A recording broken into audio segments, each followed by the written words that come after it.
Since 1876, or after obtaining stateship, the Solid South, which included Alabama, Arkansas, Florida, Georgia, Louisiana, Mississippi, North Carolina, South Carolina, Tennessee, Texas, Virginia, and could include Oklahoma and Kentucky, voted exclusively Democrat. By the 1940s, friction had been building between the Democrat Party and the Southern states.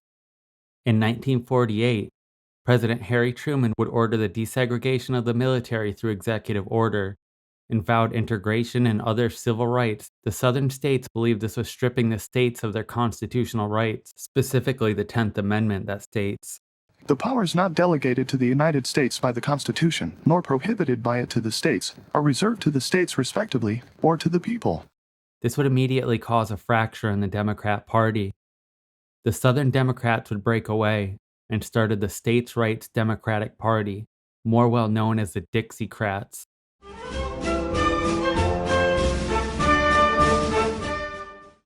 The newly formed Dixiecrats would put together a presidential campaign with Strom Thurmond at the head and Fielding Wright as the vice president. Just days after the Democrat National Convention, the Dixiecrats would hold a convention of their own. In the of the races and the racial integrity of each race, the constitutional right to choose one's associates, to accept private employment without governmental interference, and to earn one's living in any lawful way.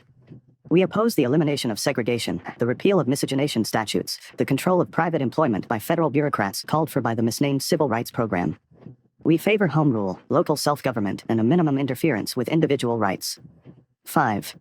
We oppose and condemn the action of the Democratic Convention in sponsoring a civil rights program calling for the elimination of segregation, social equality by federal fiat, regulations of private employment practices, voting, and local law enforcement.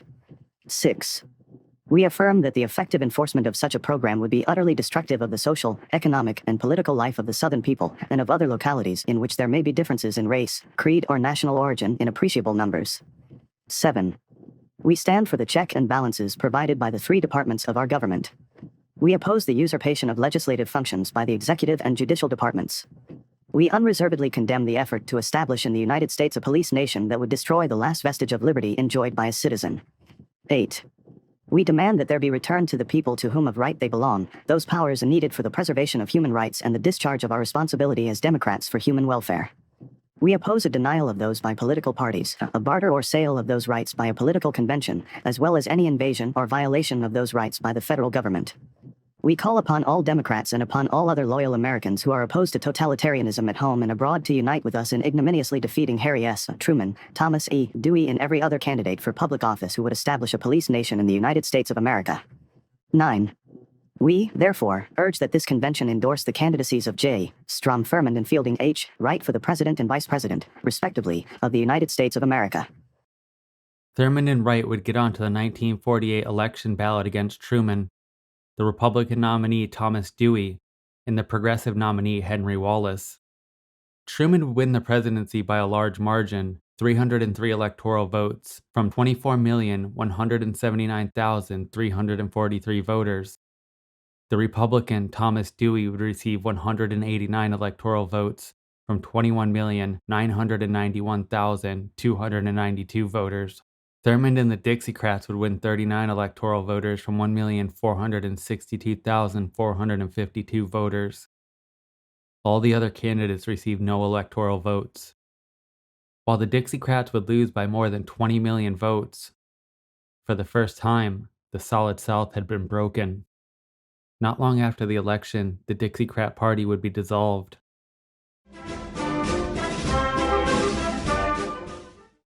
The politicians who ran under the Dixiecrat banner would return to the Democratic Party.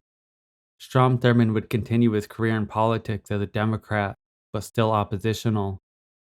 He began breaking with the party, endorsing Republican Barry Goldwater. In 1966, he would run again for his Senate seat, for the first time as a Republican. He would also work with the Nixon campaign. He would go on to have a long political career full of controversies and interesting moments. Some of the most notable are the following.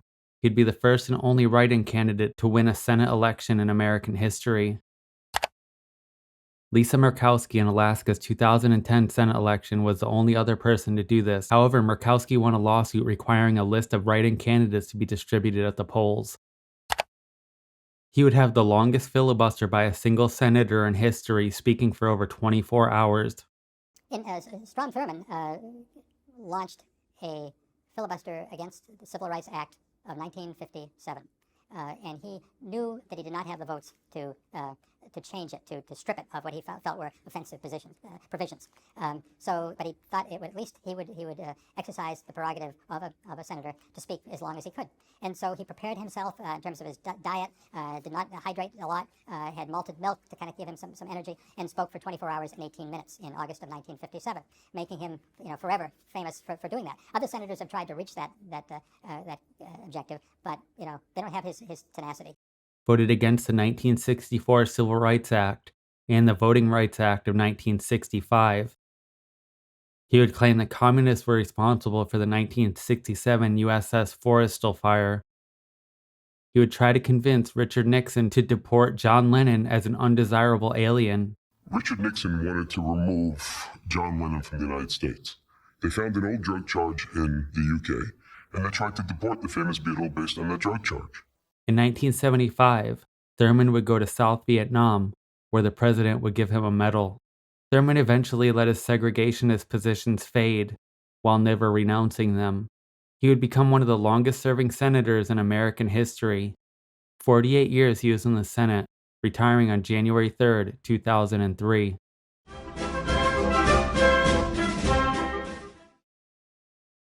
Strom Thurmond would pass away at 100 years of age on June 26, 2003, at 9:45 p.m. at the Edgefield Hospital in South Carolina. After his death, his daughter would come forward at 78 years old, S.E. Mae Washington Williams, a mixed-race woman, born in 1925 to a 16-year-old African-American girl that Strom had gotten pregnant when he was 22, topping off one of the most bizarre political careers in American history.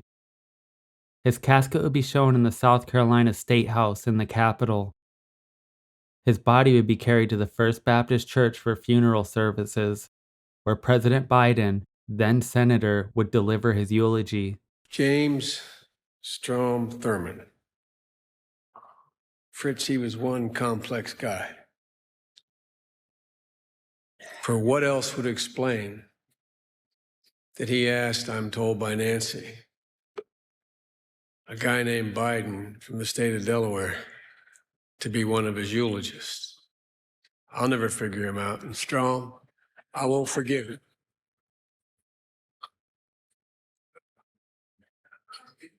Lindsay, I always thought I was in control, but I knew down deep I wasn't. And I think this is his last laugh. For what else could explain a Northeast liberal's presence here as the only outsider speaking today, with the possible exception of Vice President Cheney?